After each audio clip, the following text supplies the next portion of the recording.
abajo, ¿qué número no puede ser? ¿No? No ¿Qué puede ser número? cero. No puede ser igual a cero. La Ser. división, señores, la división entre cero no está permitido, no es un número. ¿Sí? Este de aquí de abajo jamás puede ser cero, porque dividir algo entre cero, incluso filosóficamente, no está bien.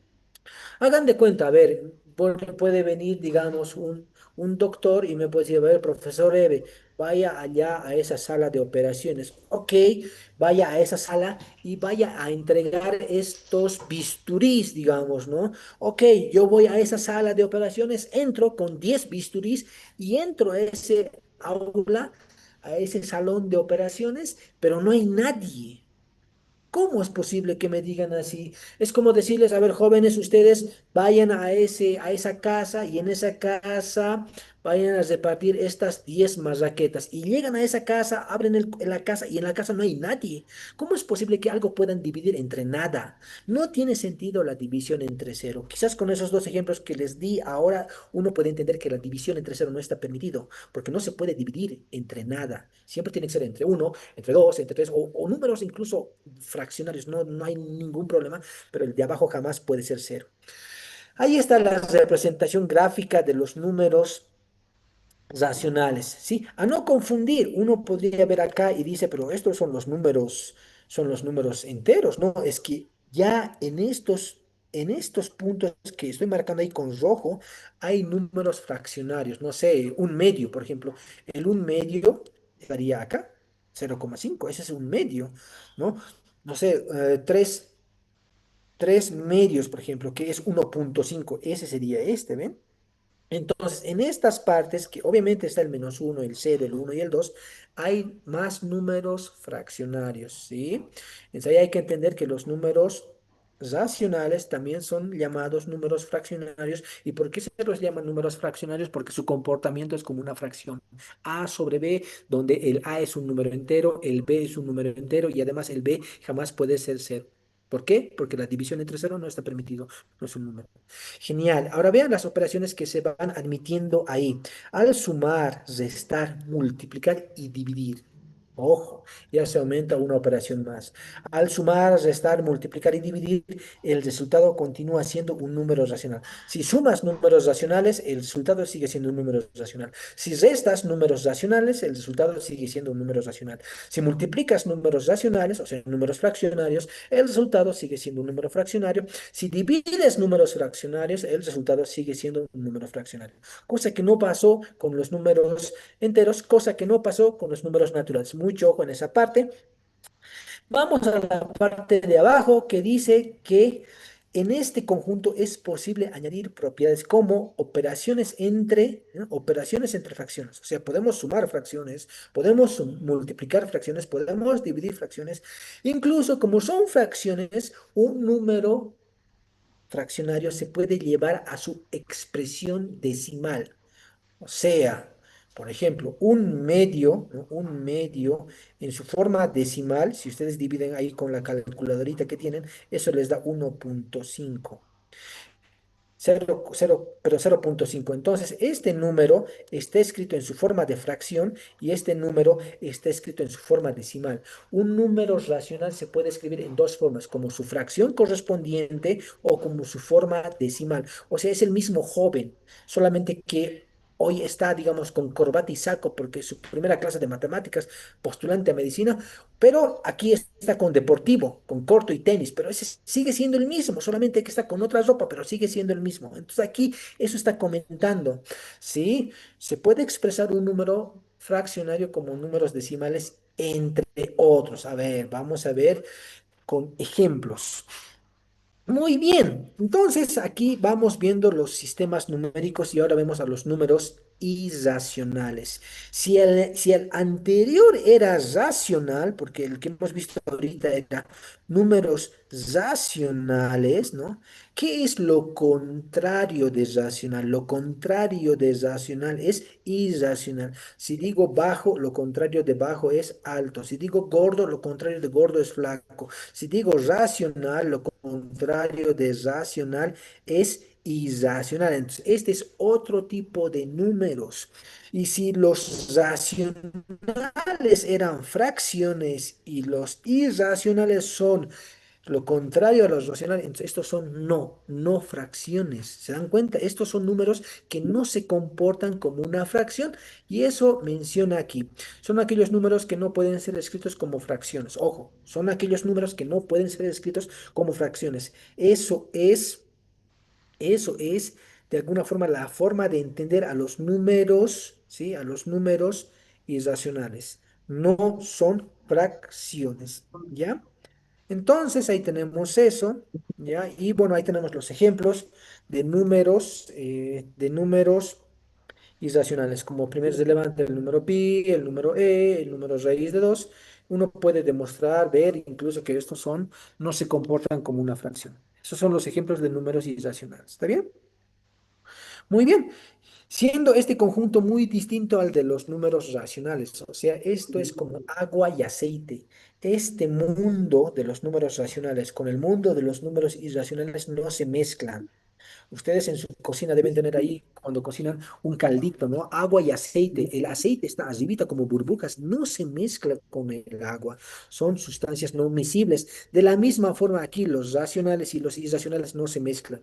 Agarras un número y pasa una de estas dos cosas. O bien es racional o bien es irracional. ¿Está bien? Bueno, ahora tenemos el conjunto de los números reales, ¿sí? Y el conjunto de los números reales, jóvenes, se lo denota con una R. Ahí está, con una R mayúscula, como podrán ver, y tiene ahí la doble línea, y no es nada más que la unión. Este símbolo es unión, ¿sí?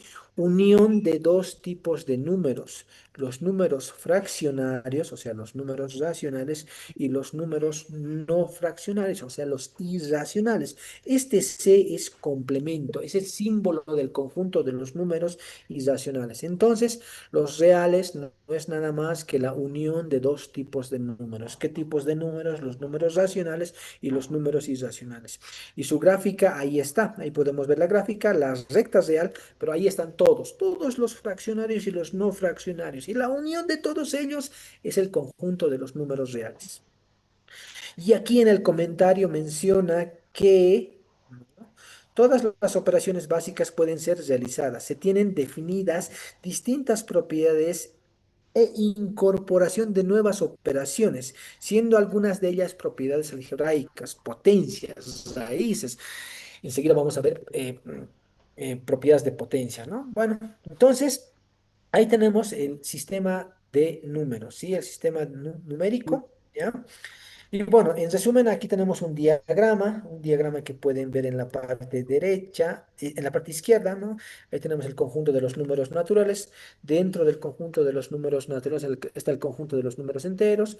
Dentro del conjunto de los números enteros está el conjunto de los números racionales. Y paralelamente a este mundo está el conjunto de los números irracionales. Y la unión de estos dos, pues, es el conjunto de los números reales en el cual vamos a trabajar. Y en la parte derecha, jóvenes, ahí ustedes pueden ver las diferentes propiedades que uno ve en el conjunto de los números reales, ¿no? Tenemos la conmutatividad, la asociatividad, el neutro, el inverso. En el producto igual, la conmutatividad en el producto, asociatividad, el neutro multiplicativo, el inverso multiplicativo. Esta parte que estoy un poquito marcando con rojo en tipo un rectángulo, esa es la ley distributiva. ¿Estamos de acuerdo? Entonces esas propiedades las vamos a asimilar. Y también pueden ver aquí las diferentes propiedades de potencia. Potencia de potencia, un número a elevado a la cero es uno, excepto el mismo cero, ¿sí? Y en la parte de abajo tenemos propiedades con radicales. Estas propiedades yo no las voy a detallar, voy a asumir que ustedes la conocen. Sin embargo, es re importante que ustedes le den una lectura a estas propiedades porque son propiedades que vamos a utilizar en futuros ejercicios y obviamente en los capítulos posteriores. Bueno, vamos a la segunda parte que son expresiones algebraicas, ¿no? Bueno, me quedan un minuto más y vamos a cortar la señal porque estos son 45 minutos. Y en esta parte un poquito he ido un poco lento, como lo habrán notado. El día jueves yo voy a arrancar y voy a ir de lleno, por favor. Entonces, a ver, tenemos acá expresiones algebraicas. Expresión algebraica es el resultado de aplicar una o más operaciones: suma, resta, multiplicación, división, potencia y raíces, junto con coeficientes, con variables. Si vemos la parte de abajo, ahí tenemos ejemplos de expresiones algebraicas. Esto, por ejemplo, es una expresión algebraica porque tenemos una agrupación de coeficientes y variables. Aquí tenemos parte literal y aquí tenemos números. Cada uno de esas expresiones tiene su coeficiente. Entonces, aquí tenemos otro ejemplo de expresión algebraica, otro ejemplo de expresión algebraica. Hay expresiones algebraicas que pueden depender de una variable. Aquí solamente hay la variable x. Hay expresiones algebraicas que dependen de dos variables. Aquí hay las variables x y y. Hay expresiones algebraicas que dependen de tres variables. En este caso, x, y, z. Perfecto, jóvenes. Hasta aquí el avance del día de hoy. El día jueves vamos a continuar. No sé si alguien quiere tomar la palabra, algo que pueda comentar, yo le aclaro en este momento. Tienen la palabra, por favor. Le hice una pregunta. Adelante. ¿El documento dónde nos va a mandar? Este documento se los va a enviar a todos mediante algún, no sé, a la hora de inscribirse, ustedes debieron dar algunas informaciones, pero mi persona no les va a enviar nada. Todo se lo hace por conducto regular y eso se les va a llegar, hacer llegar a ustedes, pero a todos. Este documento, o sea, este documento lo van a tener todos disponible, ahí hay que leerlo. Entonces, todos los documentos que se les dé, se les va a enviar mediante la dirección donde se han inscrito. Desde ahí se les va a enviar. ¿Estamos de acuerdo? Está bien. Sí. Perfecto, jóvenes. Bueno, les doy la bienvenida. Yo creo que en unos minutos más van a tener otra materia, porque son diferentes materias las que van a abordar. Sin embargo, ya les dije el consejo. Hay que dedicarse, hay que darle lectura, leer libros, agarrar libros, por Dios, ver videos tutoriales, las clases del profesor y dale, hay que leer, ¿ya? Muchas gracias, jóvenes, que tengan un buen descanso. Nos vemos el día jueves a la misma hora. Hasta pronto. Gracias, profesor. Hasta luego, Lice. Hasta luego, Hasta dice. luego. Hasta luego. Ustedes nos